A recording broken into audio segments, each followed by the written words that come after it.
Everybody, and welcome to this evening's board meeting. Ms. Contra, let's call this meeting to order at 6 p.m. Dr. Reynolds, do you mind leading us in the moment of silence and the pledge? Thank you.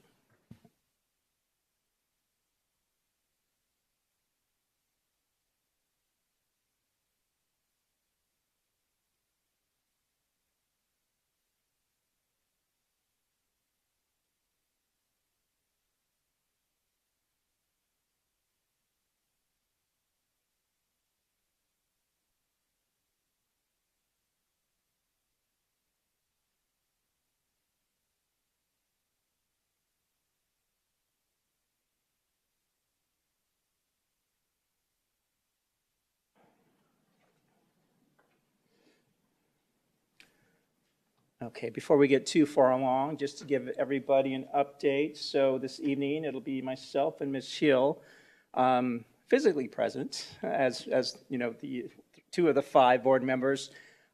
Ms. Underhill, Dr. Sorensen will not be joining us this evening, and Representative Pingarelli is actually joining us via phone. So Ms. Pingarelli, can you hear me okay?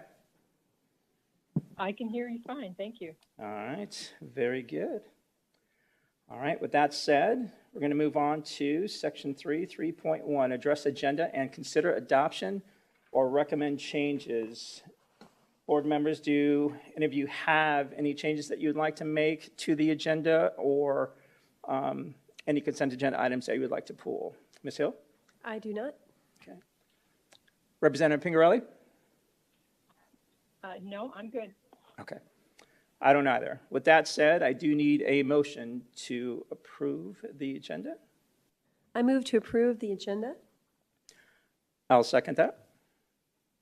Ms. Concho, we have a motion by Ms. Hill and a second made by myself.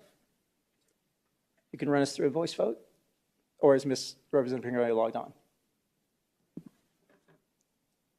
I am not Okay. at this moment. I'll have Ms. Concho run us through a voice vote. Representative Pingarelli?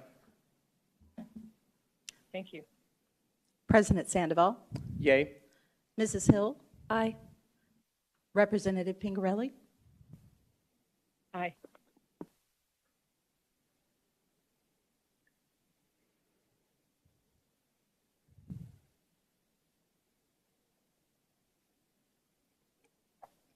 Motion passes with 3 yeas and 2 absent. Thank you, board members. All right, moving on to recognitions. 4.1. Ms. Ari, Good. welcome.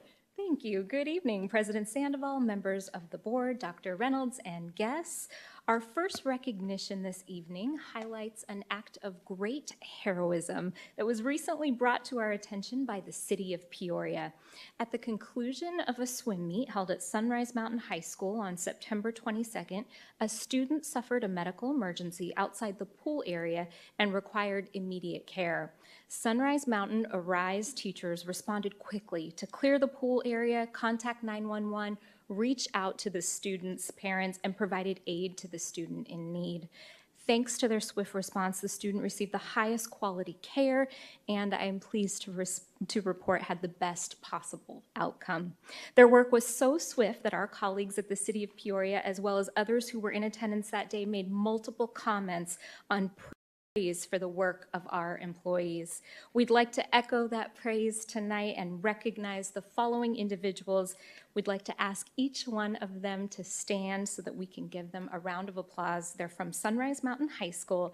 First, Deborah Taylor, Unified Sports teacher.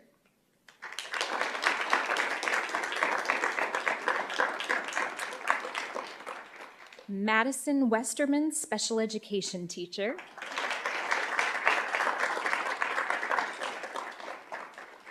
Ashley Masinger, Special Education teacher.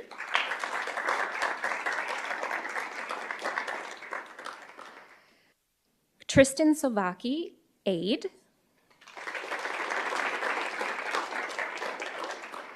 And Braden Harvey, lifeguard.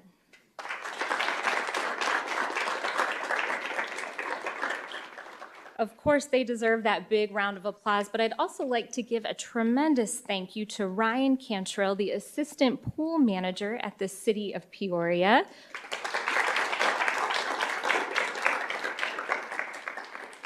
Ryan shared this incredible story with President Sandoval so that we may bring all of these guests here to you this evening. I'd like to invite Ryan up as well as Deborah Taylor representing this group in case our board has any comments for them this evening.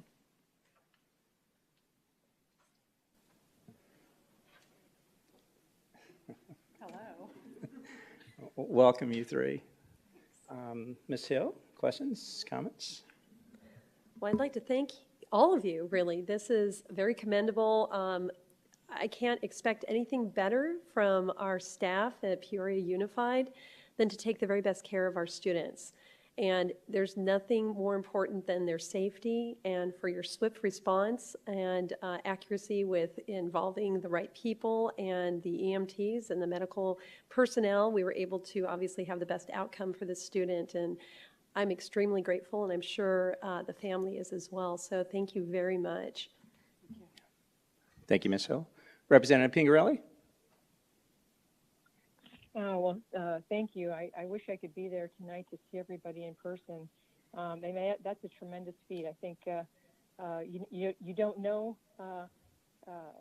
how you'll respond until you get into that situation. But having the training that our teachers have, they knew exactly what to do, and just thank you so much. Thank you, Representative Pingarelli. Yeah, and I'll echo those comments.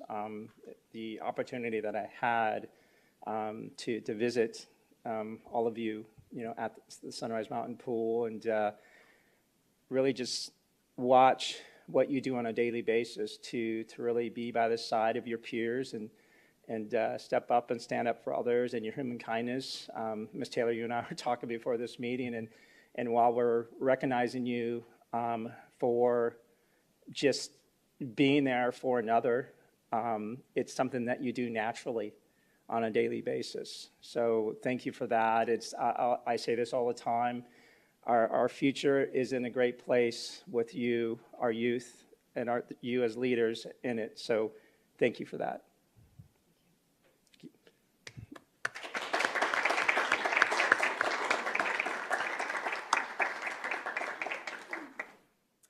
President Sandoval, members of the board, Dr. Reynolds, we have one additional recognition for you this evening.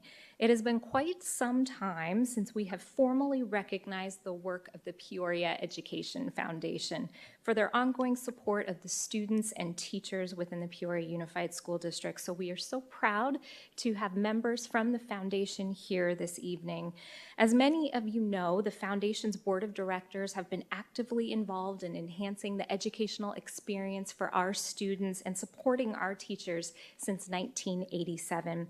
The individuals who serve on the board are to be commended for the countless hours they spend supporting fundraising efforts and supporting so many initiatives that in turn make our district stronger.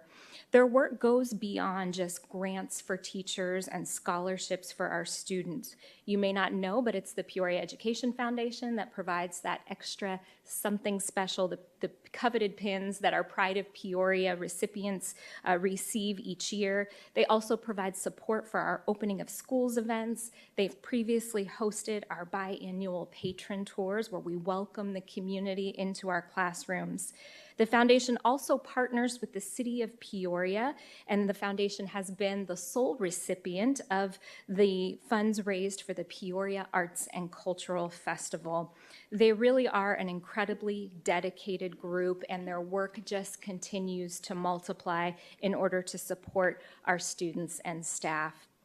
Without further ado, I am so pleased to introduce to you this evening the president of the Peoria Education Foundation, Tamra Caraway.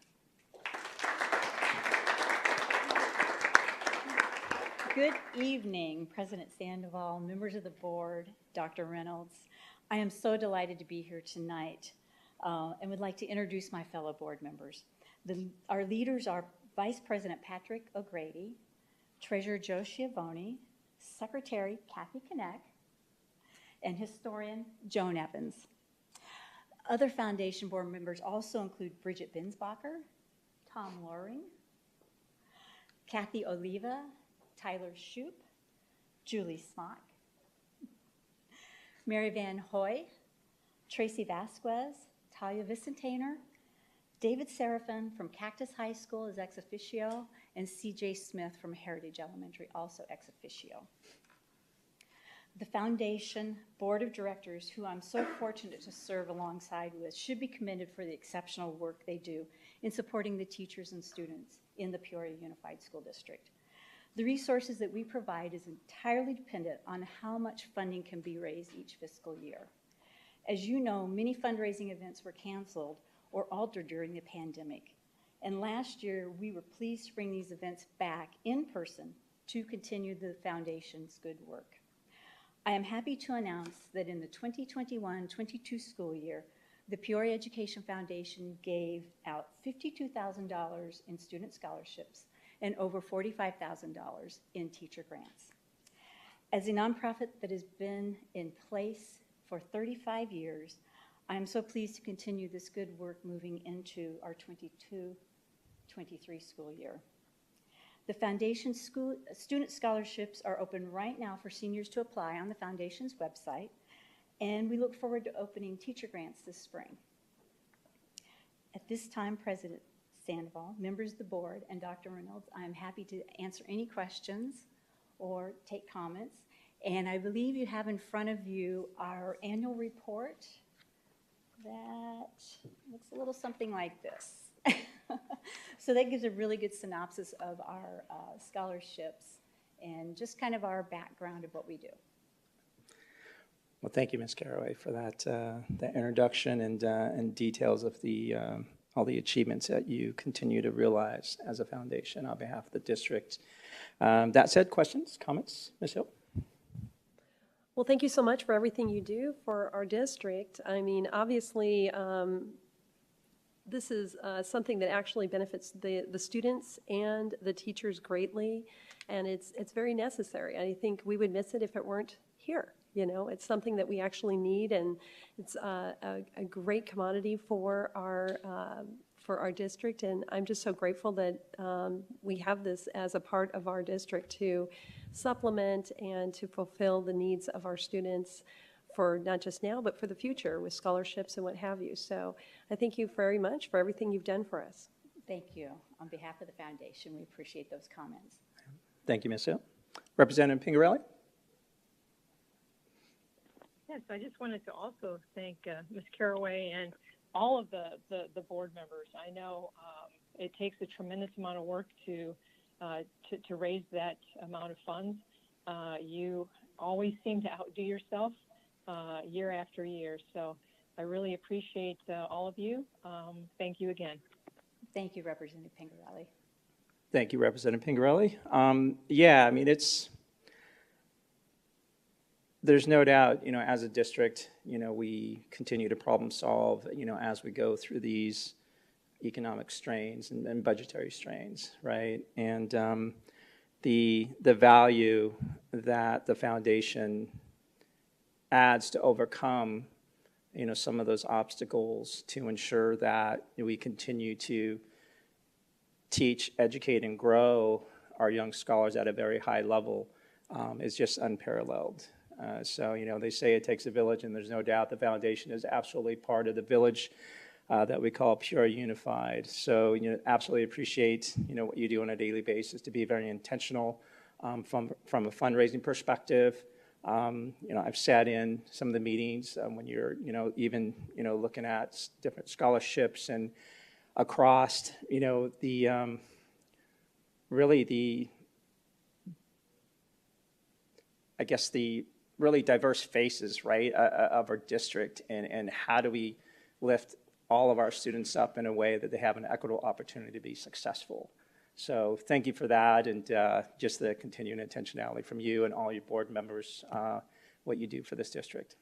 Thank you for those words as well, President Sandoval. It does take a village, and I'm standing here as a representative, but certainly there's 12 other people, plus our ex officios, who are instrumental in moving forward with making sure we have the funds available. Thank you again. President Sandoval, Yep, go just as a side note, we've got some amazing people in the audience tonight, obviously, that we've had a chance to recognize and celebrate. But it also should be noted that two of the members for the Peoria Education Foundation are former governing board members as well. So we have here tonight Ms. Julia Smock and Ms. Kathy Connect, former governing board members. So thank you for your service then and now. You are all most welcome. Thank you. All right, thank you so much for your Absolutely. time. Thank you.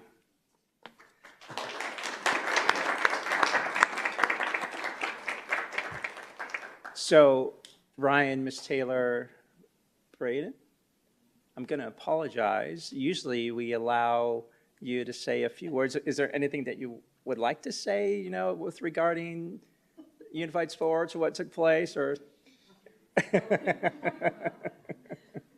Well, all I want to tell you is that every single time we got in that pool, we made sure to have a quick meeting, whoever was there, to make sure we had that safety plan in place. And so all Ryan said to me the day of the incident was Taylor Corners.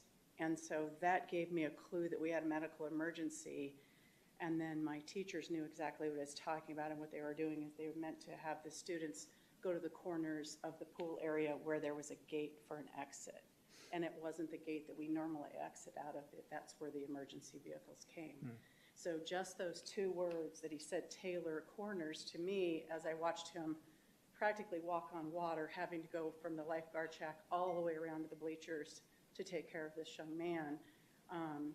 These guys were incredible. We are teachers, and we do this on a daily basis, but these guys, this young man plays varsity football for us. He's still in high school. He's volunteered his time because he has early release. Ryan was our unified sports partner champion last year. He's going into special education as a career. He works with the city of Peoria as well as the mayor's office, and going to school at the same time. So these gentlemen that come and help us with our program, it just fills my heart every single day that we get these volunteers to come in and help our program. And the fact that it's their idea, this is our pool, and we need to put this safety plan in place. So hooray to these 2 gentlemen, because this is something that as teachers, that we're expecting to happen. We don't want it to happen, but when it happens, we've got that plan in place. And it reminds me of a teacher every day. I'm in my classroom. If this happens in this classroom, who are my staff, and what direction, who's taking the kids, who's calling 911, who's calling the parent. You don't realize there's about 20 steps to do in about a minute's time, and that minute seems like hours. So it's pretty spectacular to work for this district and to work with these kids and these teachers. So, of course, I had something to say. Thank you for recognizing my team tonight. We're just going to keep doing it, and we love it. So. Yeah, inspiring. Thank you.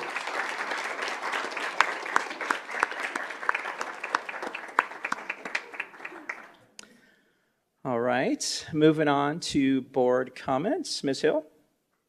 No comments. Representative Pingarelli? I'm good, thank you. All right. I have just a few. I have already made comment on our unified sports and, you know, the amazing individuals that we have part of that program, and what you continue to do every day to be by the side of your peers. So thank you for that. So I also had the opportunity to attend a couple of our academic awards events at Centennial High School and Ironwood High School about a week ago. Does that sound right, Dr. Reynolds? Just, you know, when you look at the numbers of students who are continuing to achieve at a really high level, it is inspiring. I mean, despite the adversity and challenges that we have gone through, that we are continuing to go through, it is amazing to see the success of our young scholars, again, at that level. You know, and I absolutely applaud our educators and what they do on a daily basis to really nurture the creativity of our students, inspire and hope in them, and continue to grow them and challenge them to be successful. So just amazing achievements, again, you know, despite of what we've been through as a district. This morning, I attended the Leaders of the Pack at Centennial High School, and what that is, it's a recognition that Centennial gives to students who display human kindness, integrity, honesty, you know, those human skills, right? They award this to 2 students per class, per quarter, so 8 students a quarter, 32 students, you know, the entire academic year. But there again, you know, I said it earlier, I mean, the students who are awarded, they are awarded by their teachers, and what they display on a daily basis to always be by the side, you know, of their peers and lead with compassion and empathy, and just understand, you know, people and humanity. It was really inspiring. So, yeah, I just wanted to give a shout out to those other 2 activities that have taken place over the last couple of weeks, and just you know, congratulate everybody for the recognition. So that's all I have.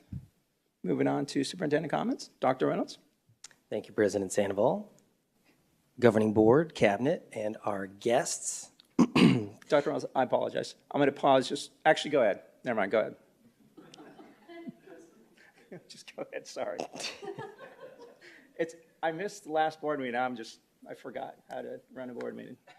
Are we good? We are. All right. Well, first of all, we'll start the evening off with some great news. The Cobra Commanders, Team 498, a competitive robotics club based out of Cactus High School, recently brought home the championship banner from the Chezzy Champs, one of the premier off-season FIRST Robotics Club events. At this competition, 40 elite teams from around the world were selected to battle for the title over the course of 2 days. Congratulations to the Cobra Commanders coach, Mr. Adam Schroyer, along with his students on this just incredible accomplishment. So we thank them for all their hard work. Last week, fourth grade students participated. You can clap, that's a... Last week, fourth grade students participated in the semi-annual Project Wet Water Festival at Alta Vista Park, where students took part in a variety of hands-on activities while learning about water conservation, watersheds, and the water cycle. This event is a result of an ongoing collaboration between our district, the City of Peoria, and the University of Arizona. I'd like to thank the city and the U of A for their partnership and for supporting academic excellence in our school district. Also tonight, going on very, very soon, our Career and Technical Education Department is hosting their annual Career Pathway Expo at Cactus High School, where 7th through 10th graders, 10th grade students and their families can receive information about the more than 40 career development programs and pathways available to them in high school. From automotive to criminal justice to nursing, our programs ensure that there is something available for every student to pursue. I want to thank our CTE department for all they do to set our students up for post-secondary success.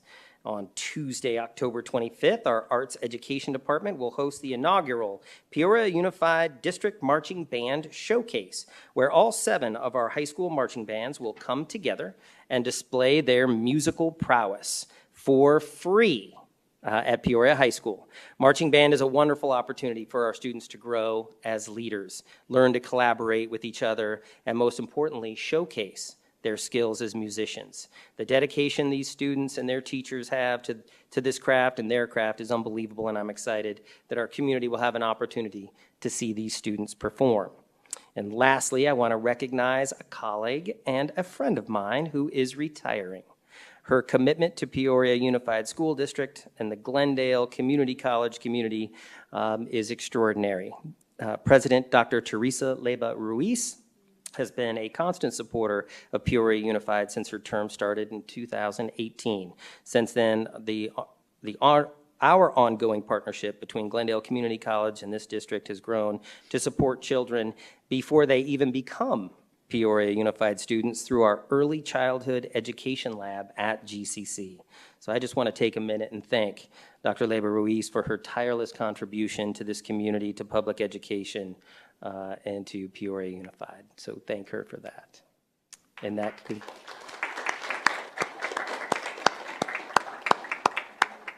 concludes my comments. I just wanted to say one more thing. It is not rude for those here tonight you're busy teachers, busy students, busy parents. So just know that if you need to go, it's okay. Thank you for being here tonight. We really appreciate it. Thank you. Congratulations.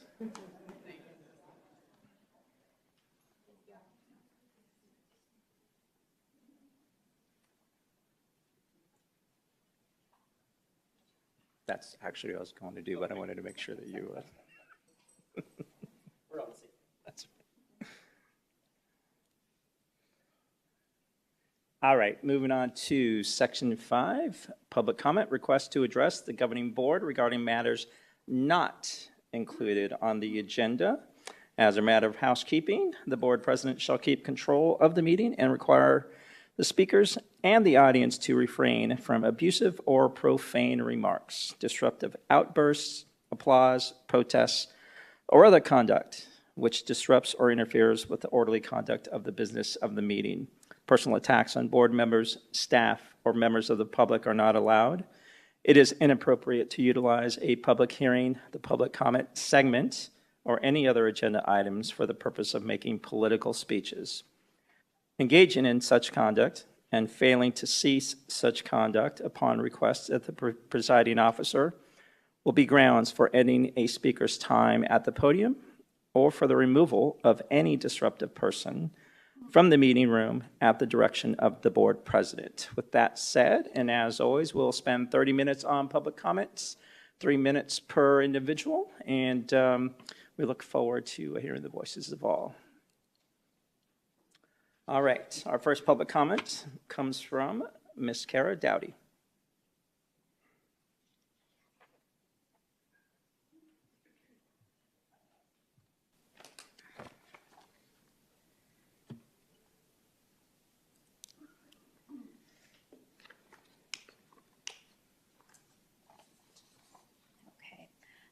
Thank you to the school board and everyone else here today and watching at home for your time.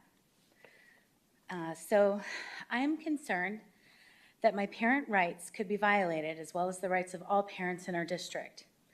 It's important for all parents with kids in our public schools to know that all school email exchanges and other school-related electronic discussions fall under the Freedom of Information Act, and any layman can request them all.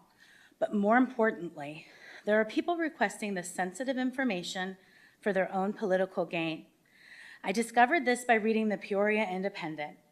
I also learned that these people who requested Peoria school records posted parents' private emails on social media platforms without redacting the parents' names. And I also have that with me here if anyone's interested, as well as the article itself. I'm sure you can imagine how horrifying it was for those parents to be told by others that their personal emails about their children were publicly posted online. They were posted out of context for political gain, and never did those parents ever imagine it was possible for those private discussions to be posted in public groups on places like Facebook. And as I said, I have those. Beyond the moral code of just being a decent human being, the transparency provided through the Freedom of Information Act is not designated to hurt innocent people or to be posted on social media platforms, only to be used out of context, knowing these are children we're talking about. Since these records that have been requested are from 2019 to now, it means unknowing parents could be exposed and their school parent discussions about their kids could someday be found online. As for all for political gain and all at the expense of us, the parents, and our kids. It should also be mentioned, according to the article I read, that these requests have cost us, the taxpayers, $300,000. I'm not going to argue about FOIA, even though the thought of total strangers reading our personal and sometimes painful discussions about our kids makes my skin crawl. I just want parents to know what is happening, and if these people find something they can use against a parent, teacher, or otherwise for political gain, then we are all targets. I'm speaking today because violating the privacy of any parents, students, teachers, or other staff and posting our discussions about our children on social media is wrong, and everyone should know it's happening. As far as I'm concerned, a moral code was broken, and my trust was broken as well. Thank you. Thank you, Ms. Dowdy. Next public comment comes from Mr. Joe Blair.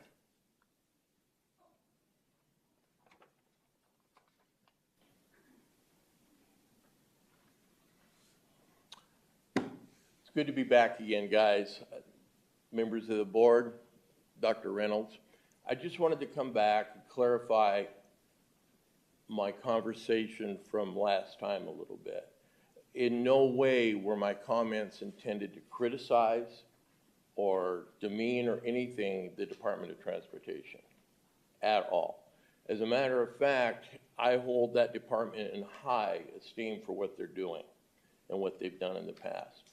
My source of frustration came from people coming to me afterwards, after the all-district meeting, saying, hey, what about us? As I mentioned before, I won't be redundant here or repeat it, nothing was said about basically any of the classified. A few, you left out maintenance, you left out landscaping, you left out IT, you left out security. Every one of those departments makes a contribution to making this clock that we have here tick. As far as transportation goes, I can't think of another department that has such a turmoil every day in scheduling the routes and getting replacements and doubling up on the routes and getting enough drivers. And I know myself, I drive a special needs bus. I've been throwing a route in the middle of the day to help get kids home, which pushes everything backwards. Now, things are in place now after conversations with Kevin and conversations with Phil, our director. I was very much pleased to find that they're very much in touch with what's going on. Bottom line is, we still don't have enough drivers. We got 11 routes that have been, my numbers may be off a little bit. Kevin probably know more. I think we have 11 routes that have been pulled for right now. Phil is in the process of rotating those through. So not they're gonna change them every 9 weeks. We also have 4 routes that are sitting because people are on FMLA. Not to mention the fact that they have to cover 4.7 routes per day to cover the PTO time that is available to our people. Bottom line is, we're still under the gun. We have a staff there that you won't believe that scrambles every morning. Our dispatchers, if you want to know anything that's going on in the city of Peoria, just listen to our radio. The conversations back and forth. They'll tell you where the accidents are, where the road closures are, everything. Our dispatchers do a phenomenal job, as do our drivers. We appreciate any support, and that's why it was a little disheartening at the meeting. There's a lot of people out there that make everything work. Thank you. I just wanted to clarify, and I appreciate all the efforts you guys are giving us. Thank you. Thank you, Mr. Blair. Next public comment comes from Ms. Suzanne Yee. Okay. Let me make sure he has a green slip here. Okay. Mr. Gray? Go digital this time. Maybe. Okay, here we go. All right, good evening, members of the board, President Sandoval, my friends on the auxiliary staff. It's nice to be here tonight. I know that Peoria is a great district. I went to school in this district. So did my wife, so did both of my children. I've even seen my children's teachers and principal receive awards while attending these board meetings. It has been a real privilege to experience an education of this high of quality. Unfortunately, I know that's not every student, or I know not every student has had that privilege. The U.S. Department of Education's Office for Civil Rights performed an investigation into Peoria Unified School District and determined that the district failed to address harassment of students on the basis of race, color, and national origin, in violation of Title VI of the Civil Rights Act of 1964. Kids can't learn in that type of environment. And the Office for Civil Rights has stepped in to ensure matters like this are given their proper attention in the future. My ask for the district here is going to be simple. Take this seriously. The resolution the district has agreed to should be taken seriously. Don't phone this in. The district has an opportunity to educate the community on why this is wrong and how the district is committed to making sure it doesn't happen again. Look, I've heard other parents get up here and say that they don't think racism exists within PUSD because they don't see it. That's what happens when you turn a blind eye. This is exactly why SEL programs are so important. When others get up here and speak about how these programs aren't necessary, remember this moment. I'll say it again. Kids learn a lot more in these halls than just the 3 R's. One thing they should learn is that discrimination based on skin color, national origin, sexuality, or gender is wrong. And it's now your federally mandated duty to make this happen. Thank you. Thank you, Mr. Gray. Next public comment comes from Ms. Christina Rogers.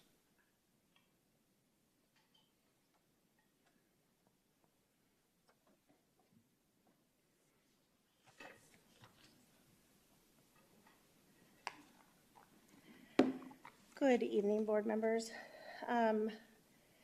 It came out that a couple of board members had endorsed or not supported or came out and showed that there was a substitute teacher that you support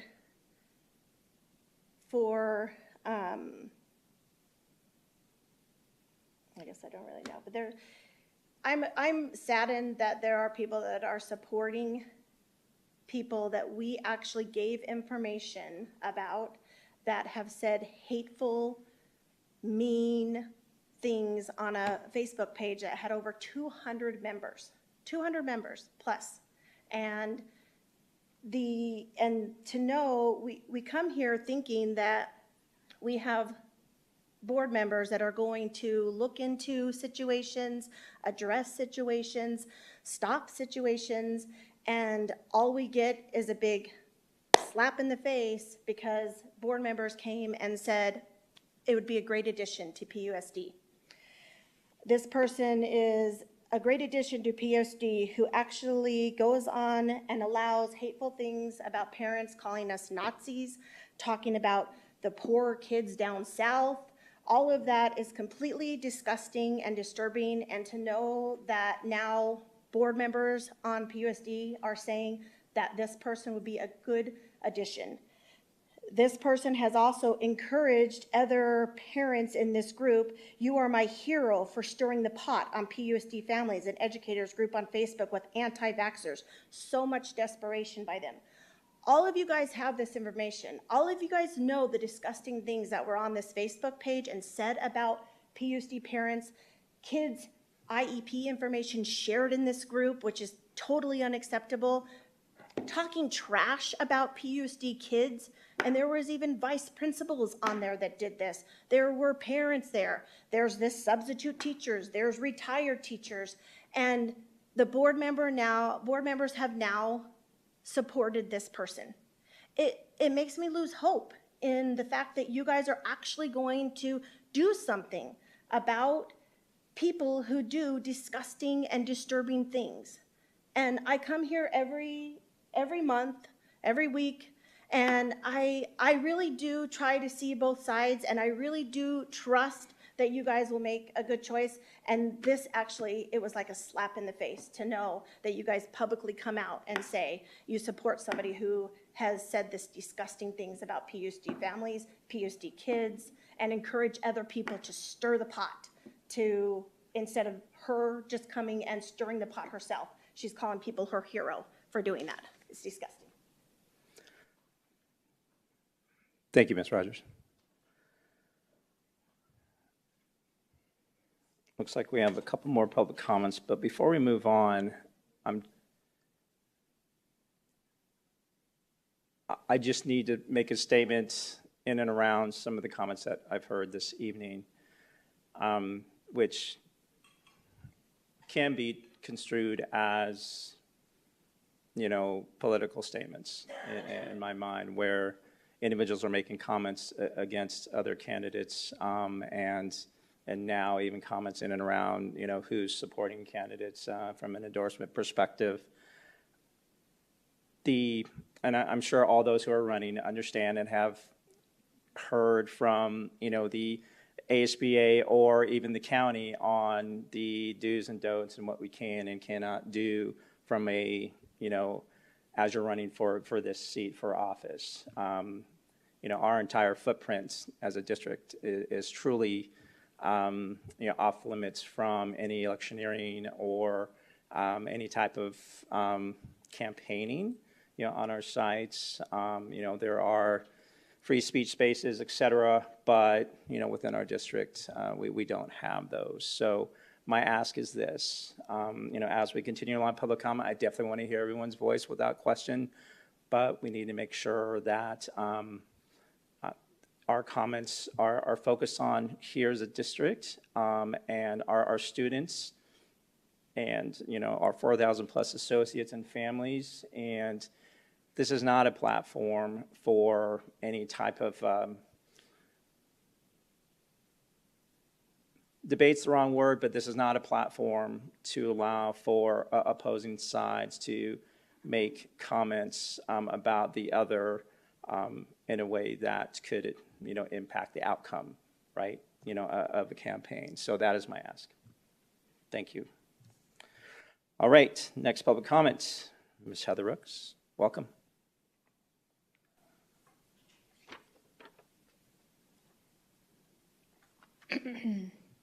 Yes, hello, board members.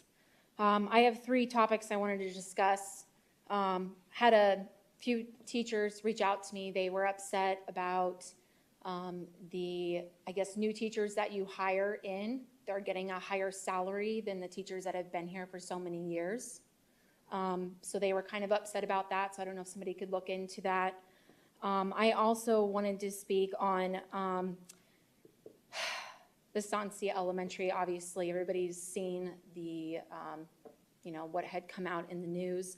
I read actually the full report, and the 2 things that stood out to me is bullying, no consequences, and a third, we didn't have leadership. I can tell you right now, the principal that you guys hired at Estancia is amazing. She has leadership skills. She knows what she's doing. And that was not the case this past year. And trying to come in and label and say that all those parents at Estancia and all those kids and all the staff all have racism problems is not okay. That's not what was in the actual report. It was a specific group of students that were bullying another student.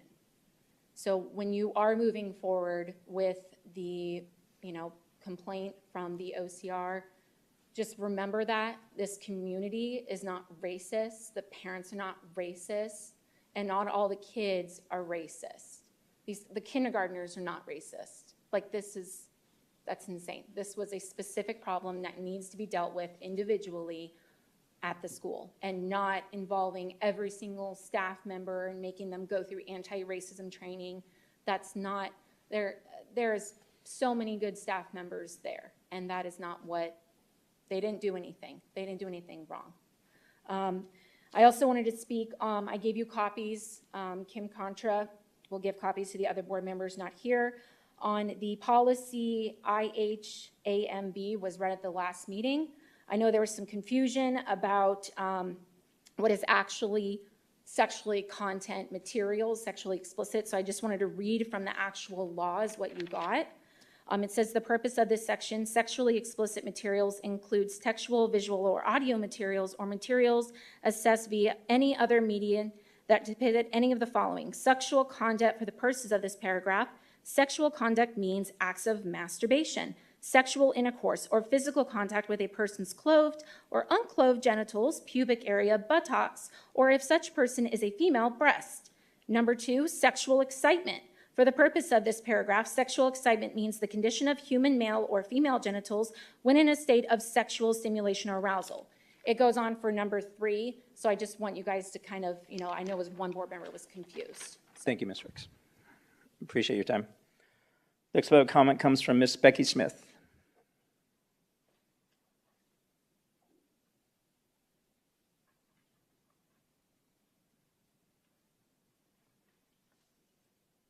Hello.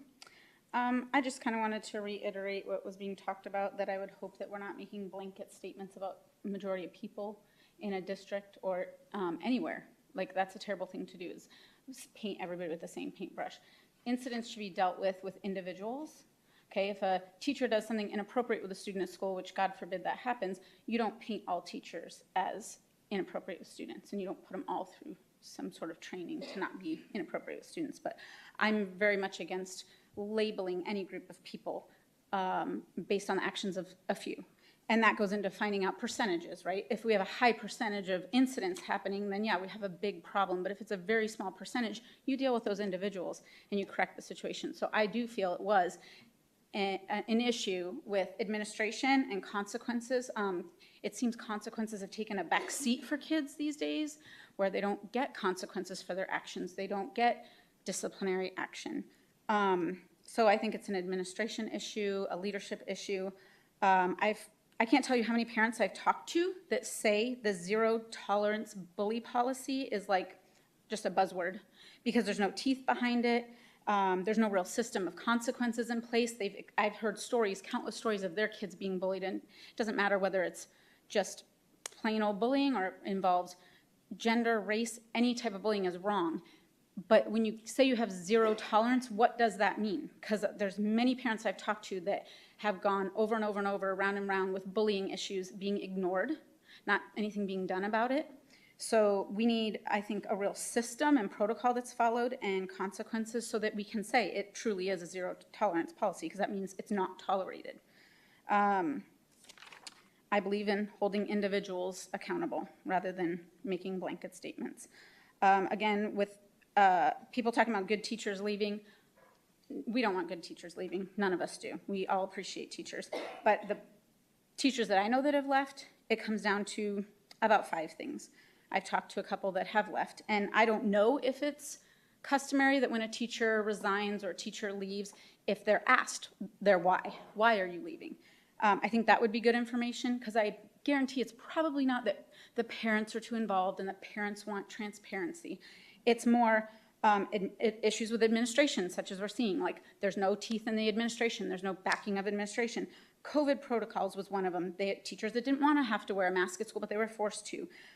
Issues with coworkers and like bullying within coworker situations, being unkind. I had another teacher tell me, I don't want to teach politics in school. I don't want to teach politically motivated things in school. More money, obviously we know that.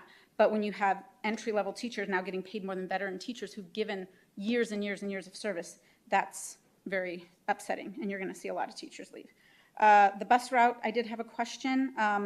My son's bus route is being canceled. Do we cancel the routes that are closest to the school first? How is that done?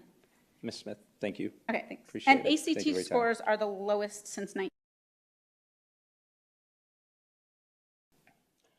Dr. Reynolds, Cabinet, if you don't mind getting back to these public comments, that would be appreciated. Thank you. All right, thank you, everybody. Moving on to, so we had no items removed from the consent agenda. So we'll now move on to section 8, our action items, 8.1, discussion and consideration of the 2021-2022 annual financial reports. Ms. Myers, welcome.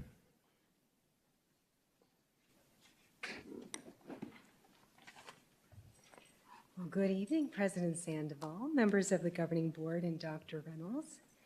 Thank you for the opportunity to provide an overview of the fiscal year 2022 annual financial reports for the Peoria Unified School District. Tonight's presentation will include an overview of the fiscal year 2022 annual financial report, or AFR, and related annual reporting requirements and associated reports. I will also highlight maintenance and operations, capital, and classroom site fund expenditures and carry forward amounts, in addition to expenditure totals for grants and information on select cash-controlled funds. Also included in the presentation is a summary of expenditures by function and website information where our community can view current and past annual financial reports, budgets, and audited financial statements. One of the 4 perspectives of the district's strategic plan is stewardship of community resources, and I've shared this graphic many times before. Annual financial reporting is part of this strategic perspective to solidify and adhere to effective policies, practices, and accountability for district resources. The annual financial report includes budget and actual summary information for revenues, expenditures, and fund balances for all district funds for the fiscal year end, and is required by statute to be approved by the governing board and submitted to the Arizona Department of Education by October 15th. So tonight we are meeting that requirement. In addition, a separate food service AFR, K-3 reading AFR, results-based funding expenditure report, and classroom site fund narrative, as well as a COVID grant funding report, is also attached to the agenda item. The district is also required to report school-level expenditures to ADE, which becomes part of the district's school report card and meets the Every Student Succeeds Act, also known as ESSA, for federal reporting requirements for the fiscal year. I will note there are over 50 reports attached to this agenda item tonight. The financial reports are compiled in accordance with Arizona Revised Statute recommendations and guidance from the Arizona Auditor General and Arizona Department of Education. The AFR is also reviewed as part of the district's annual financial audit, which is currently underway. The AFR and associated year-end reporting is managed by the entire Business Services Department. I would like to thank our entire team for their efforts during the year-end close, as well as to acknowledge our two budget analysts, Veronica Fabella and Araceli Angel, for their exceptional work helping compile all of these reports that we're presenting this evening. And so each year in July, Peoria Unified does adopt our annual expenditure budget for the fiscal year that includes budget amounts for maintenance and operations expenditures, also referred to as M&O. This fund is where the majority of the district's day-to-day expenditures take place. M&O includes salaries and employee benefits, supplies, utilities, fuel, costs as an example, purchase services, our operational side of the house, not of a capital nature. This fund is divided into multiple programs. The main programs are regular education as presented on this slide, special education, pupil transportation, as well as our K-3 reading program. For reporting and accounting purposes, each of these programs is further divided by function, which also includes instruction, support services, and operation of non-instructional services. So with the actual AFR document, you will see those further broken out, detailed line items. The total M&O expenditures each year cannot exceed the adopted budget limits. So this is our look back after the year-end close to see how our expenditures were in alignment with the adopted budget each year. And so for fiscal year 2022, $255,687,962 of the district's budget expenditures were in maintenance and operations. 89% of the M&O expenditures were for employee salaries and benefits, contracted employees, and purchase services.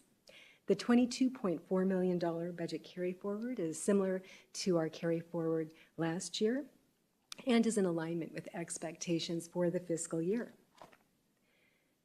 The fiscal year 2022 annual financial report is a review of the most recent year, and the financial data that I'm sharing this evening actually represents district-wide activities, teachers and staff supporting student learning throughout the entire district. To put the annual expenditures into perspective, it's important to review the positions and programs that the district supports. The Peoria Unified School District is one of the largest employers in the city of Peoria, and we are the fourth largest public school district in the state of Arizona. Fiscal year 2022 M&O expenditures supported educating in excess of 36,000 pre-K through 12th grade students at 41 schools. The district employed 3,780 full and part-time staff during the year. That included 2,121 certified teachers and other certified staff, and 1,539 classified staff representing bus drivers, food service workers, nurses, warehouse, maintenance, and administrative support staff. Bus drivers transported students just under 2 million miles last year, and our food service department and their incredible staff served just under 5.6 million breakfasts, lunches, and snacks during the year. Capital funds are different than M&O and include district additional assistance, building renewal, adjacent ways, and the bond building fund. District additional assistance also is referred to as unrestricted capital, and it includes furniture, athletic equipment, textbooks, instructional aids, computers, and software. Unrestricted capital expenditures in fiscal year 2022 totaled $6.9 million. The $23 million capital carry forward will be used for capital projects and expenditures in the new year and future years, many of which would normally be included in a bond program.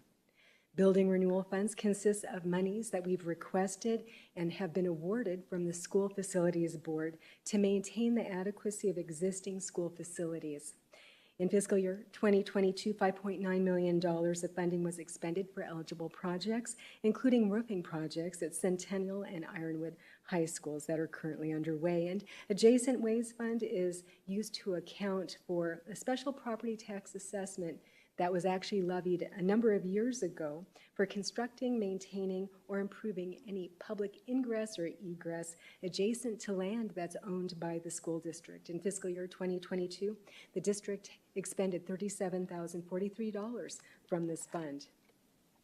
The bond building fund is used to account for proceeds from the district's bond sales that are expended for school and building renovations, pupil transportation vehicles, technology, and other eligible capital expenditures that have been previously approved by the voters within the district through a ballot authorization. Fiscal year 2022 bond expenditures totaled $6.3 million. The 2012 bond, as we've shared before, and associated authorization has basically wound down. We had our last bond sale back in July of 2019, and the annual expenditures that I'm presenting this evening will be reviewed in greater detail with our annual bond and M&O override presentation that will take place on October 27th. You'll note that $3.7 million of remaining bond funds has rolled into the new fiscal year for projects that were initiated in fiscal year 2022 and will be completed next year. And this was due to extended timelines resulting from supply chain and related issues. The Classroom Site Fund accounts for the portion of the state sales tax and land trust sales to support school districts as an additional funding source, initially for the increase of teacher salaries. In fiscal year 2022, total Classroom Site Fund expenditures totaled $16.8 million. Classroom Site Fund eligibility, as I've previously shared, was expanded by the legislature for fiscal year 2022, and in addition to the teacher compensation that we have included in the fund in years past, including base pay and performance pay, now certain student support services employees are eligible to be included in the fund. And the governing board did approve the inclusion of the newly eligible employees as part of the fiscal year 2023 compensation increases, which will subsequently bring down that Classroom Site Fund balance in future years. So some of that fund balance that you're seeing in the AFR will be used in part for the expansion. Another category of funds used for operating and capital expenses is our special project funds. These are federal and state grants which are used to supplement educational programs including Title I, Title II, IDEA, E-rate, and Medicaid in public schools. Guidelines for accounting and reporting for these funds are set forth by the Arizona Department of Education and Federal Uniform Grant Guidance. In fiscal year 2022, federal and state grant budgets totaled $58,361,388, with $44,312,974 in expenditures and transfers, including $2.6 million in indirect costs. Administration has previously shared that the district received federal funding in fiscal year 2020 and 2021 related to the COVID-19 pandemic. Total fiscal year 2022 COVID-19 federal relief funding expenditures totaled $23 million and included $10.5 million of ESSER grant expenditures for technology, summer school, enhanced student learning opportunities, staff retention, and other eligible expenses. Also included in the AFR are cash-controlled funds. Examples that are detailed on this slide include the Auxiliary Fund, which is related primarily to bookstore operations and the payment of student fees. The Civic Center Fund accounts for the rental of school facilities to third parties in the evening as well as on the weekend. And then gifts and donations includes corporate and individual donations as well as developers' assistance donations. And the Tax Credit Fund is used to account for revenues and expenditures of monies collected to support extracurricular activities and related eligible expenditures. As the graph details, there was a revenue decrease in fiscal year 2021 due to operational adjustments related to the COVID-19 pandemic. This also contributed to expenses decreasing that fiscal year. This last fiscal year, In fiscal year 2022, revenues and associated expenditures increased, including primarily in the auxiliary and tax credit funds, as the impacts of the pandemic continue to decline. A complete list of all of our cash-controlled funds and related activity is included on page 6 of the AFR. Arizona public school districts are required to use a consistent chart of accounts that is detailed in the Uniform System of Financial Records, also known as the USFR. This publication is the joint responsibility of the Arizona Auditor General's Office and the Arizona Department of Education. The document interprets Arizona state law, Title 15, and contains guidelines and requirements that Arizona schools must financially comply with, and governs how funds can be used and how activity is accounted for in a district's financial system. The function describes the activity for which a service or material is acquired. And I provide that background because each year when I bring forward our AFR presentation, I have a year-over-year comparison that is in part detailed at the function level. Over the last 6 years, classroom instruction, related expenses, and M&O capital and classroom site fund have been consistent in relation to instruction, administration, plant, and transportation costs, with 72.3% of fiscal year 2022 expenditures being made for instruction and related instruction support activities, 15% for central plant operations and student transportation, and approximately 12.4% of expenditures being made for administrative support and central services district-wide. You will note the funding sources that I'm comparing in this analysis are maintenance and operations, classroom site fund, and district additional assistance. It does not include any of the grant funding or cash-controlled funds that the district also utilizes to support students throughout the district. Peoria Unified has published the district's budget, annual financial reports, and audited annual financial statements on the district's website for many years, and in fact we have information that goes back to 2010 to date. And our community can access those reports through our website. I've got the link listed here, as well as the district's report card and all other school districts' Arizona report cards at the Arizona Department of Education website. And with that, this concludes the presentation of the annual financial report. I'm available to answer your questions at this time. Thank you.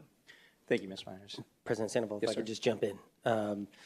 Ms. Myers did a good job celebrating her team and all the work that went into this financial report. But I want to, once again, I know the board knows this, but I want to highlight Ms. Myers and her leadership. If our community truly understood the hours, energy that it takes to complete this work, we owe Ms. Myers and her team, but Ms. Myers specifically, an incredible amount of gratitude. Yeah, without question.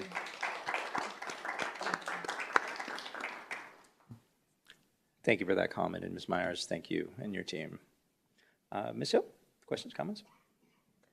No questions, but I will also reiterate that we're extremely grateful for all the hours that you put into it. I'm sure a lot of work went into that. So thank you so much for all the time and the effort that goes into all of these reports.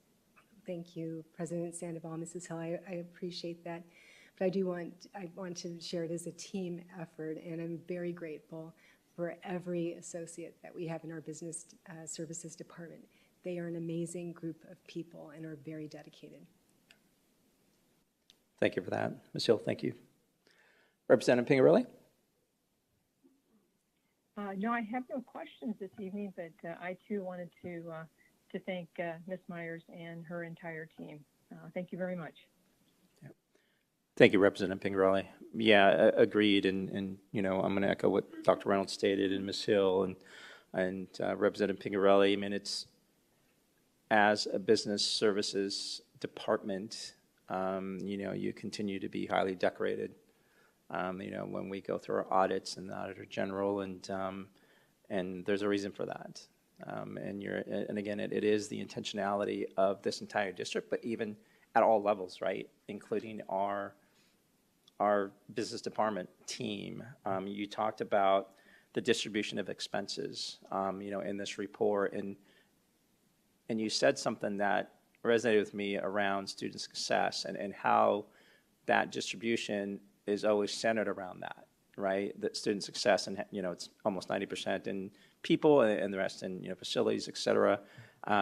So it is just for me, I'm very proud, to sit in this seat because of that intentionality that takes place across all of our verticals, but even at the business services level. It's not just about crunching numbers. It's understanding the humanity that those numbers actually serve and support, on a daily basis, from academics without question, but also all the wraparound services that we offer as a district, all of our programs that we offer as a district. So just thank you for continuing to always have our young scholars top of mind when you're looking at, our, I'm going to call it our P&L, our just financial statement, and how we innovate and how you work with other teams to innovate, to ensure that as a district we are relevant from a programming perspective, pedagogy, curriculum, et cetera, and all of just the opportunities that we have for our students to be successful. So thank you for that. Yeah. So if no further questions, comments, I do need a motion to approve the 2021-2022 annual financial reports. I move to approve the consideration of the annual 21 to 22 annual financial reports. I'll second that. Ms. Contra, we have a motion made by Ms. Hill and a second by myself. If you can run us through a voice vote, I'd appreciate it. Certainly. Representative Pingerelli? Aye. President Sandoval? Yay. Mrs. Hill? Aye.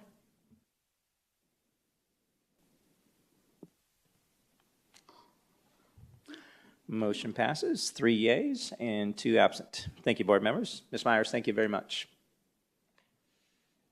All right, moving on to 8.2, the second read of policy section BIB. Thank you, President Sandoval. We have several second reads of governing board policies coming up, so we'll follow your lead as we did our first reads at the last meeting. So now our team is here to answer any questions that the board may have. Okay. Ms. Hill, questions, comments on policy section BIB? No questions or comments. All right. Representative Pingerelli? No questions. Thank you. I don't have any questions either. That said, I do need a motion to approve policy section BIB. I move to approve policy section BIB. I'll second that. Ms. Contra, can you run us through a voice vote, please? Be happy to, sir. Thank you. Representative Pingerelli? Aye. President Sandoval? Yay. Mrs. Hill? Aye.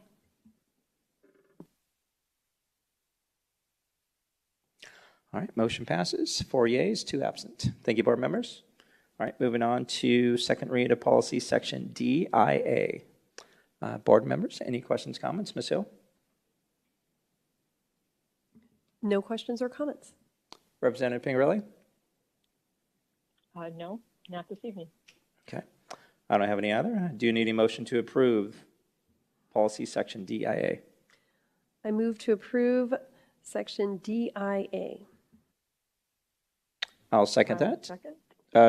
Thank you, Representative Pingerelli. So we have a motion from Ms. Hill and a second made by Representative Pingerelli. Ms. Contra, if you can run us through a voice vote. Representative Pingerelli, please. Aye. President Sandoval? Yay. Mrs. Hill? Aye. All right, motion passes, 4 yeas, 2 absent. Thank you, board members. Moving on to 8.4, second read of policy. 3 yeas, did I say 2? Did I? Wow. I apologize. Going back to policy section DIA, Motion passes with 3 yeas, 2 absent. Thank you for that. All right, moving on to second read of policy section EE. Board members, questions, comments? Ms. Hill? No questions or comments? Representative Pingerelli? No, I'm good. No questions or comments from me either. Do you need a motion to approve policy section EE? I move to approve policy section EE. I'll second that. Ms. Contra, I have a motion by Ms. Hill and a second made by myself. If you can run us through a voice vote. Representative Pingerelli? Aye. President Sandoval? Yay? Mrs. Hill? Aye.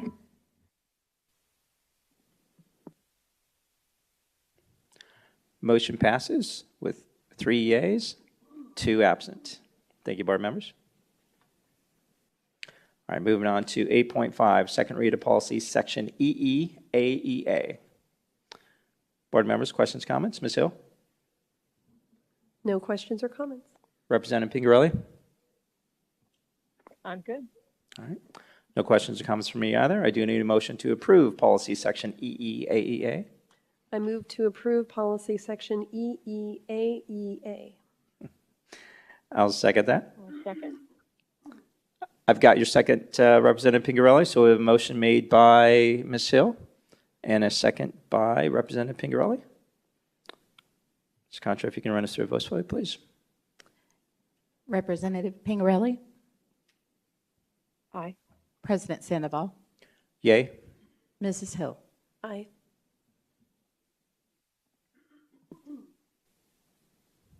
All right, motion passes with 3 yeas and 2 absent. Thank you, board members. Moving on to 8.6, second read of policy section GCB.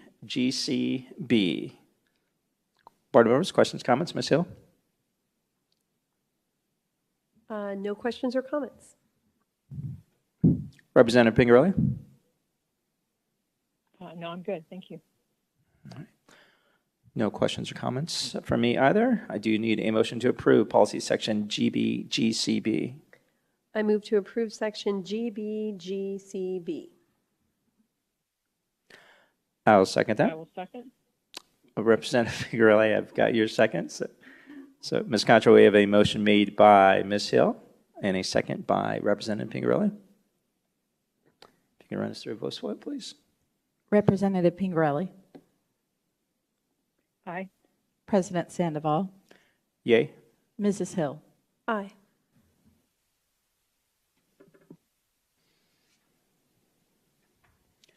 Motion passes with 3 yeas and 2 absent. Thank you, board members. Moving on to 8.7, second read of policy section GCH. Board members, questions, comments? Ms. Hill? No questions or comments? Representative Pingerelli? No, not this evening. All right. I don't have any questions or comments on this either. That said, I do need a motion to approve policy section GCH. I move to approve policy section GCH. I'll second that. Ms. Contra, we have a motion made by Ms. Hill, second by myself, made by myself. If you could run us through a voice vote. Representative Pingerelli? Aye. President Sandoval? Yay? Mrs. Hill? Aye.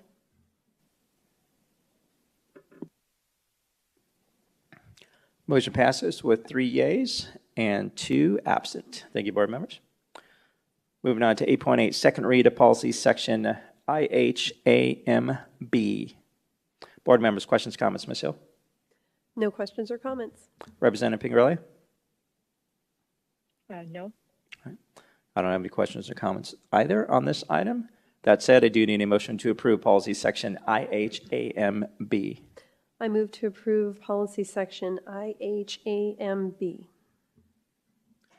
I'll second. Ms. Contra, we have a motion made by Ms. Hill and a second by Representative Pingerelli. If you can run us through a voice vote, please.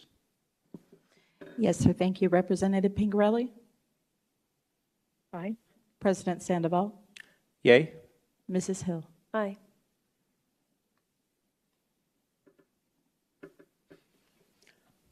Motion passes with 3 yeas and 2 absent. Thank you, board members. Moving on to 8.9, second read of policy section IKF. Board members, questions, comments? Ms. Hill? Whoops, no questions or comments. Representative Pingarelli? No.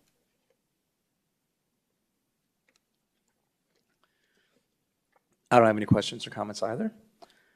That said, I do need a motion to approve policy section IKF. I move to approve policy section IKF. I'll second that. Ms. Contra, we have a motion made by Ms. Hill, a second made by myself. You can run us through a voice vote, please.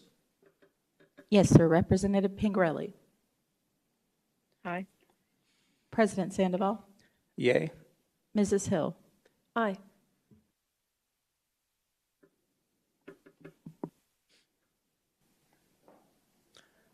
Motion passes with 3 yeas and 2 absent. Thank you, board members. All right, moving on to 8.10, second read of policy section JF. Board members, questions, comments? Ms. Hill? No questions or comments. Representative Pingarelli? No question. I don't have any questions either. That's it. I do need a motion to approve policy section JF. I move to approve policy section JF.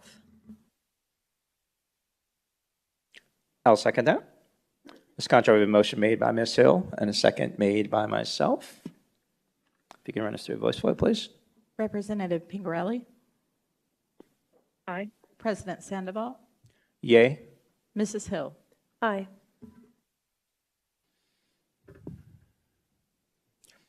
Motion passes with 3 yeas and 2 absent. Thank you, board members. Moving on to 8.11, second read of policy JICFA. Board members, questions, comments? Ms. Hill? No questions or comments. Representative Pingarelli? No question. I don't have any questions either. That said, I do need a motion to approve policy JICFA. I move to approve policy JICFA. I will second. Ms. Contra, I have a motion made by Ms. Hill and a second coming from Representative Pingarelli. If you can run us through a voice vote, please. Mrs. Pingerelli. Aye. President Sandoval. Yay.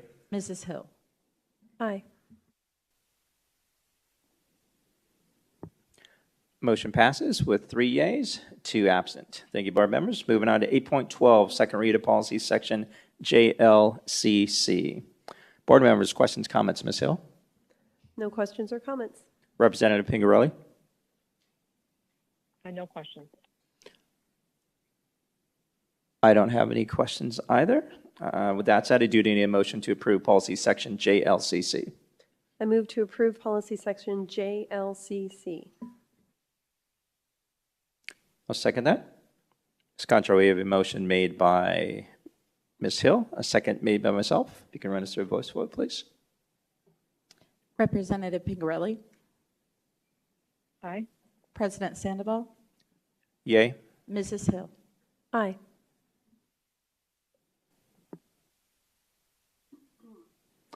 Motion passes with 3 yeas and 2 absent. Thank you, board members. Moving on to 8.13, second read of policy section JLDA. Board members, questions, comments? Ms. Hill? No questions or comments. Representative Pingarelli? No question. I don't have any questions either. That said, I do need a motion to approve policy section JLDA. I move to approve policy section JLDA.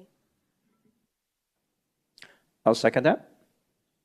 Ms. Contra, we have a motion made by Ms. Hill, a second made by myself. If you can run us through a voice vote, please. Yes, sir. Representative Pingerelli. Aye. President Sandoval. Yay. Mrs. Hill. Aye.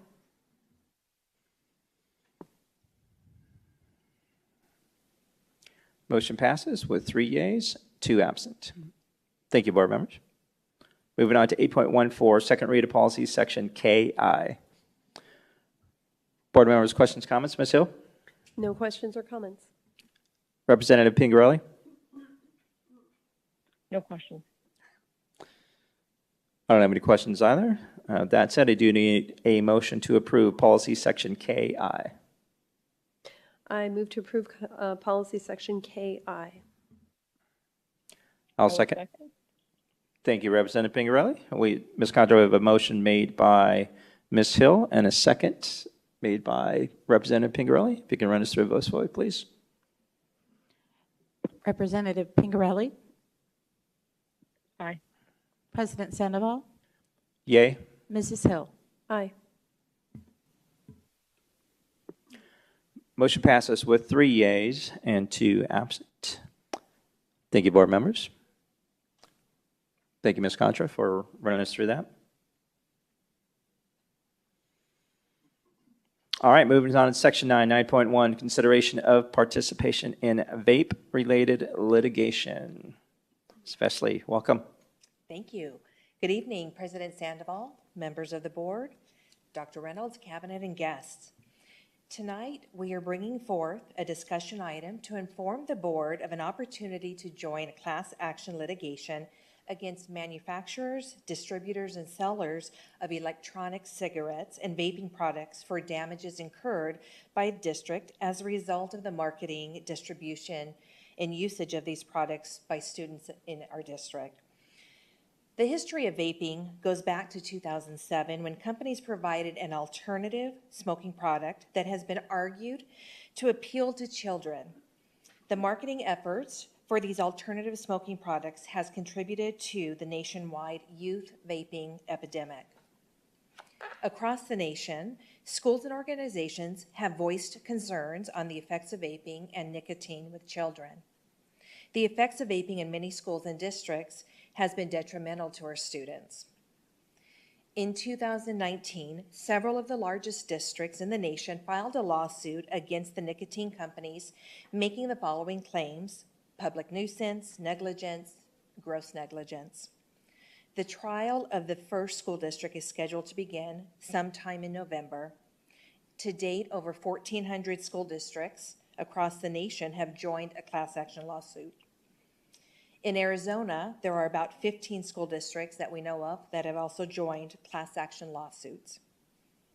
Administration is currently evaluating this opportunity to become plaintiffs in the case against the manufacturers of vaping and its appropriateness of joining as part of litigation. So based on discussion tonight, administration will bring an update to you at the next governing board meeting with recommendations for your consideration and possible action.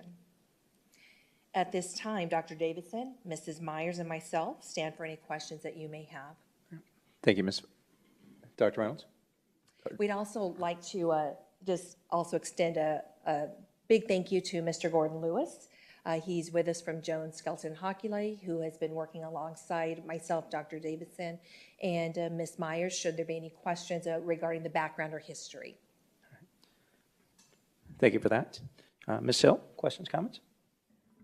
I guess one of the questions I would have is, do you have any kind of an idea of a dollar amount that we might be able to receive should we win this class action lawsuit? I know a lot of times class action lawsuits, with large numbers of participants, you get very little payoff. So I'm just wondering, is this even worth our time?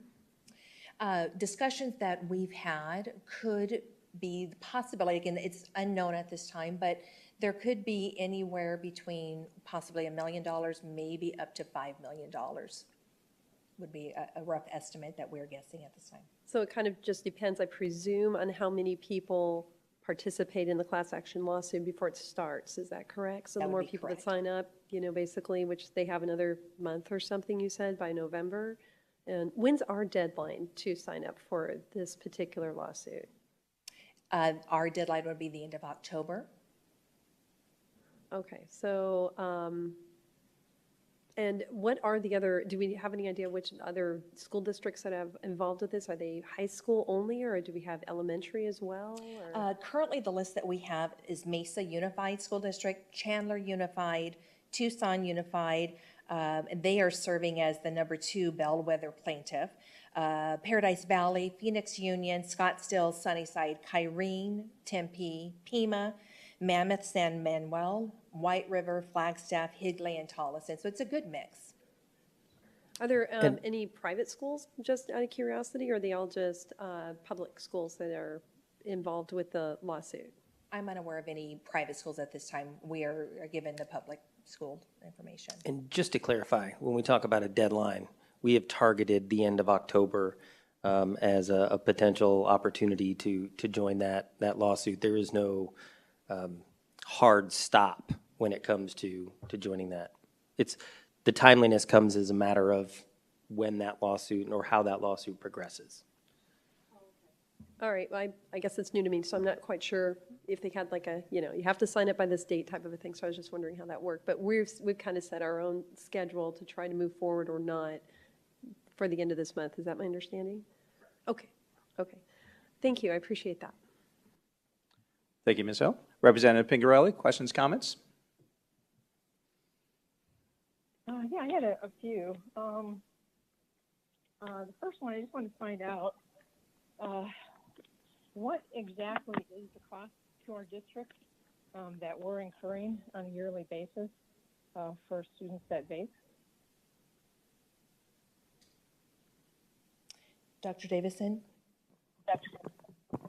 Would you like to? Sure. Good evening, President Sandoval, members of the board, Representative Pingarelli. At this current time, I wouldn't say that I have a dollar figure about the cost, but what I can tell you in just a review of our discipline data over the last 4 years, we have seen significant increases in time lost in our classrooms, both from an in-school suspension perspective and out, tied to tobacco use, tobacco cessation products, the use of marijuana for that matter. So I think from a cost perspective, it would be seen in the amount of time students are out of the classroom. And there certainly obviously could be a dollar associated with that, but I think we simply want our kids back in school and inside our classrooms. Okay, thank you. And so do you have a number of students that have been out or have been suspended for vaping? Currently, Representative Pingarelli, we have discipline listed under both tobacco use, possession, as well as marijuana listed out. It is not directly connected to vape as an indicator, but I can certainly provide more accurate numbers in a Friday report for the entire board. Okay, thank you. So the cost to our district is the loss of our students. It's not necessarily a monetary loss. It's the loss of our students' time in the classroom. That's what it sounds like. And then, so we're not out any money for this lawsuit, and I know the attachment was pulled down, so I really couldn't go through that again. So who is paying for the lawsuit then?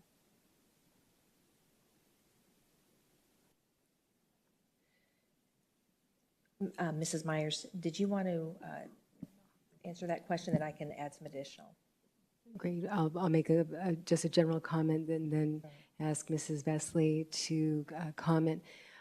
With the lawsuit, the attorney's fees, as we're seeing the documentation as it's being presented, would be taken from the settlement that would be offered to each district as part of this national litigation. There is also no cost to the school district at this time for any participation that we may have. And okay, thank you. Representative Pingarelli, this Sorry, is Dr. Reynolds. just to jump in quickly as we talk about loss for the district. We also have in this process, if we were to move forward, part of that process would be to work with the law firm who would be leading through this lawsuit in identifying some of those costs. We have, whether it's when you're talking about administrator time, whether you're talking about providing programming to try to dissuade young people from making those choices, those all have costs associated with them, and that would be part of the process. So there is a cost beyond beyond just lost instructional time. Okay, thank you. And then, so we have a specific policy against vaping. That's correct? That is correct. Okay, so the students that vape on campus do it knowing that there's a policy against it. For example, you wouldn't have a student that would vape out in the open next to a teacher. That is correct. We would certainly hope that that's not the case. I would too. And then I think my last question, I believe, right now is, and I know you pulled some of the language down. So I guess who is being sued? Is it the mom and pop shops that are selling vaping products? Is it the manufacturer, the distributor? It sounded like in the language that we were going to allow the law firm to explore the possibility to move forward. And I don't have that language because it was pulled down.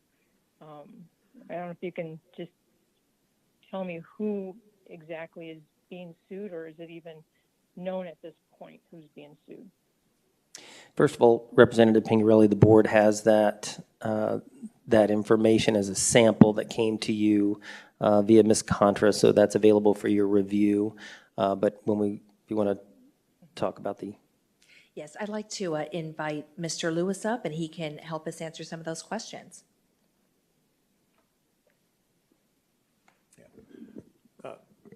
Thank you very much, President Sandoval, members of the board, Dr. Reynolds, Representative Pingarelli.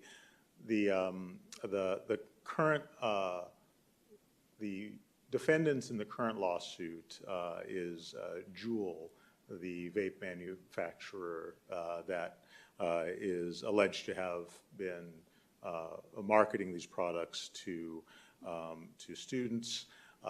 Some of the original venture capitalist investors in Juul, and then the Philip Morris company that bought Juul, I believe, for $13 billion.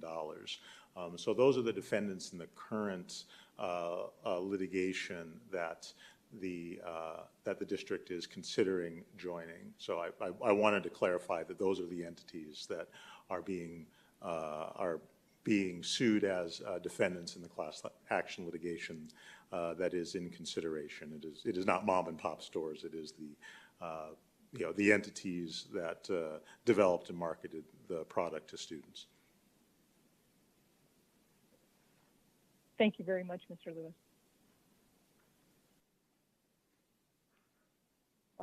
That would, I think that's all the questions I have at this moment. Thank you.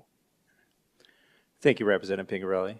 Mr. Lewis, Ms. Vesely, the lawsuit, and I apologize if this is in the document that was emailed by Ms. Contra to the board. What is being asked in the lawsuit of Juul, right, that would mitigate the use of their products by our youth? President Sandoval, members of the board, I'd like to invite Mr. Lewis back up. Thank you, and President Sandoval, members of the board, Dr. Reynolds. The claims that are being brought are claims of public nuisance, claims of racketeering, and essentially, as with sort of the opioid litigation under the same type of circumstance, that these entities, marketed a dangerous product, towards youth in the interest of addicting an entirely new, group of people for the profit of the organization.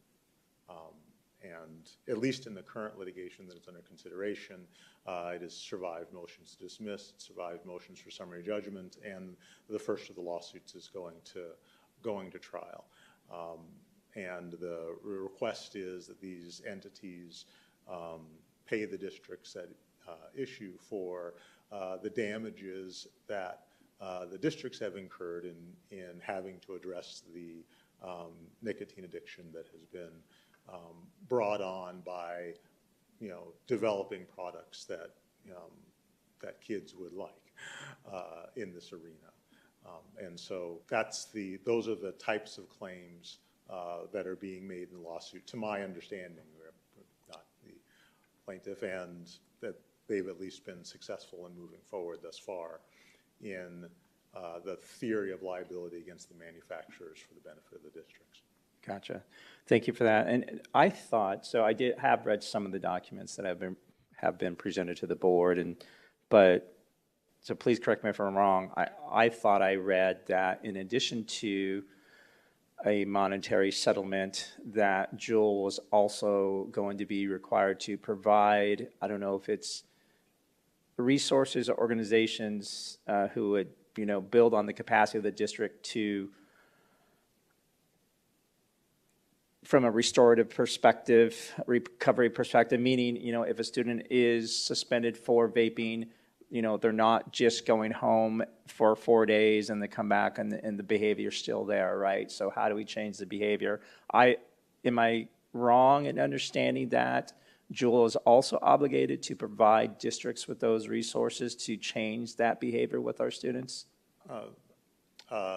President Sandoval, the contours of a resolution to the lawsuit, until it is either settled or a judgment is reached, the nature of the resources that will be provided to the districts is not quite known. But the one thing that is the hope of all the districts moving forward is that they would receive, if the litigation is successful, either in being settled or in a judgment, resources in order to address the issues that have arisen because of these products.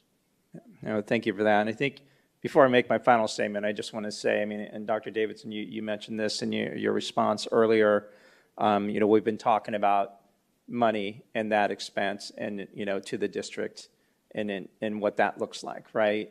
For me, we are responsible for 37,000 lives, meaning our students who have gone through a ton, and this particular product seems to be the adoption rate, if you will, of this product seems to be a solution to assist with some of our students through, traumatic times or just adverse times.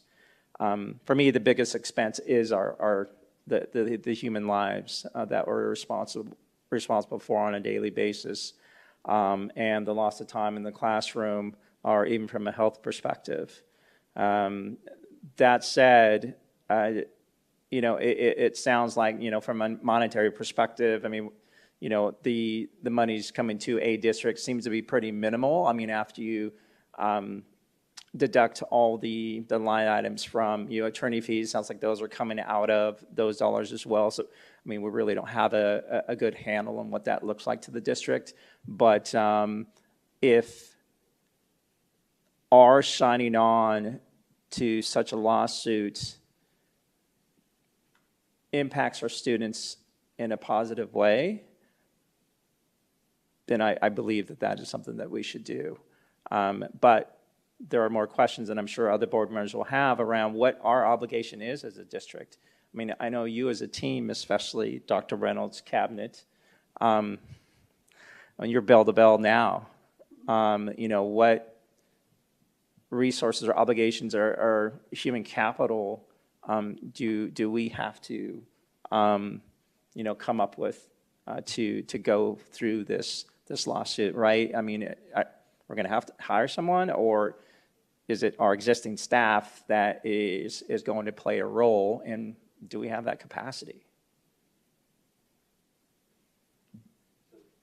President Sandoval, what I would say is, if we, as a district, decided to join this class action lawsuit, if we were successful in that, whatever resources that would come our way, large or small, would be welcome to be able to address this issue. I think if you ask principals, if you ask assistant principals, teachers, parents across our district, This is one of the most detrimental activities for our youth today.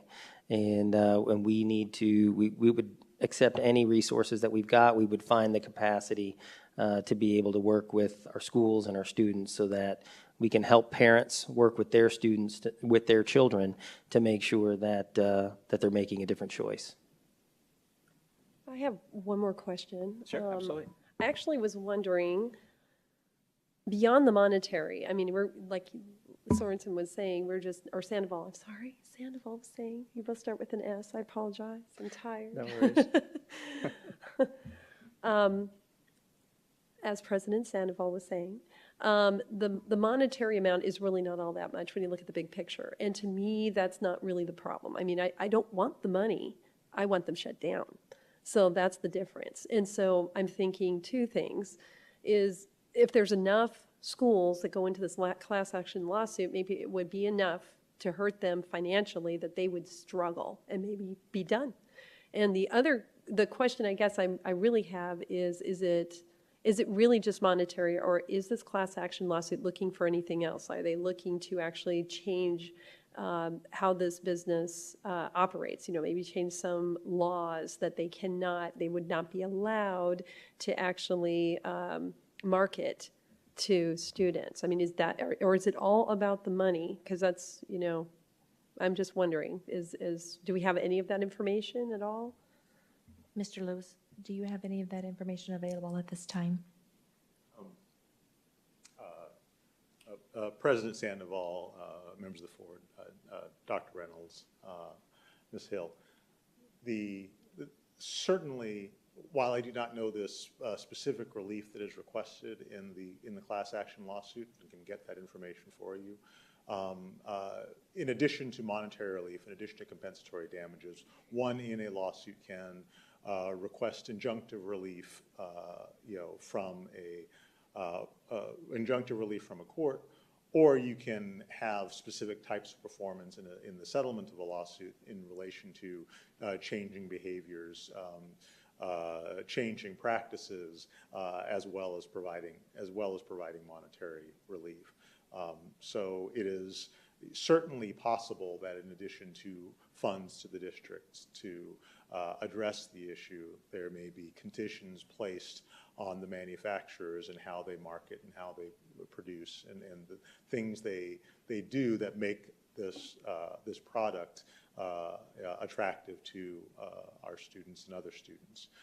So it is within the realm of possibility, but I can get you information on what other specific relief might be requested in the class action lawsuit that's under consideration. That would be great. I think that to me would be much more beneficial than even getting a couple $1 million. You know, if we were actually able to change their behavior. And I guess if we can't accomplish that, if we can just hit them where it hurts, which is in the pocket, you know, they might change their tune as to how they market to students. Thank you. Thank you, Ms. Hill. President Sandoval? Yes, ma'am. Yeah, I just had one more comment that I just wanted to make. My previous questions have been as a governing board member, and that's kind of what the discussion is around this evening. But as a parent, as a mom, I just want to make crystal clear that I'm no fan of any products that harm or cause addiction to any of our kids.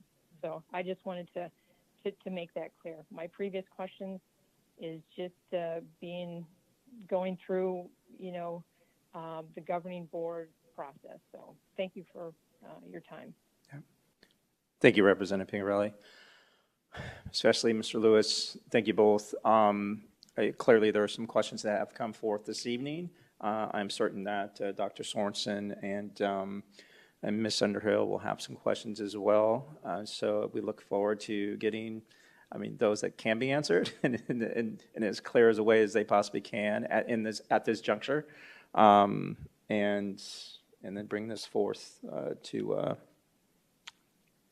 vote on it. So yeah, thank you, Ms. Wesley, Mr. Lewis. Thank you. Dr. Reynolds, anything else? No, thank you for the discussion. Yep. Thank you both.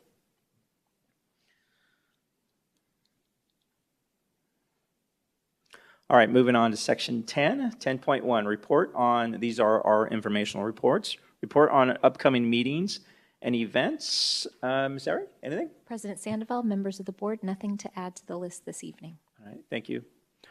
10.2, legislative, state, and local updates. Ms. Myers. Yes, thank you. Good evening, President Sandoval, members of the governing board, and Dr. Reynolds. Arizona's general election occurs every 2 years and is always on an even year. This year, Election Day is November 8th and includes federal, state, county, and local offices, as well as ballot propositions and initiatives. We are now 26 days from Election Day. October 11th was the voter registration deadline, and yesterday, on October 12th, ballots were mailed and voting locations and drop boxes became available. Two important upcoming dates are October 28th, which is the last day to request a ballot in the mail, and November 1st, which is the last day to mail a ballot back. The community can receive more election information at the Maricopa County Elections website, which is www.elections.maricopa.gov, or the Arizona Secretary of State's website, which is www.azsos.gov. That concludes my report. Thank you. Thank you, Ms. Myers, for that update. All right, moving on to 10.3, budget, facilities, planning, and construction reports. And this report can be found on our website for your viewing at your convenience.